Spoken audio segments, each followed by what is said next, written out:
ओडिया पुओ अरुण कुमार साहू हेले बुल्गेरिया राष्ट्रदूत। खूब शीघ्र से यह दायित्व ग्रहण करेंगे।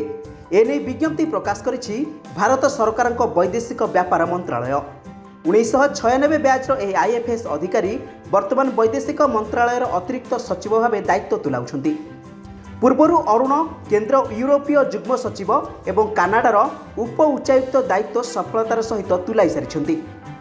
यह सहित बेजिंग, लंडन, तेहरान में थिबा भारतीय दूतावास रे कार्य करने सह त्रिनिदाद टोबागो मध्य भारतीय राष्ट्रदूत भाव से दायित्व संपादन करिसेंति।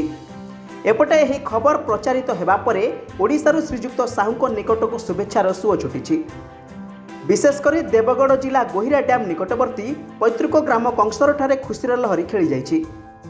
एही ग्रामर कवि तथा चिकित्सक स्वर्गत बनमाली साहू एवं सरोजिनी साहू पुत्र हेउछन्ति अरुण।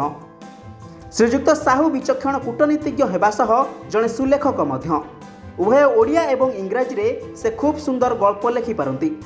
तांकर क्षुद्र गल्प संकलन मध्यरे आकाशर लुह, चिरा मलाट, जाजाबरर यात्रा एवं कविता संकलन मध्यरे शून्यर संतुलन साहित्यिकଙ୍କ मध्यरे प्रशंसा साउंटिछि।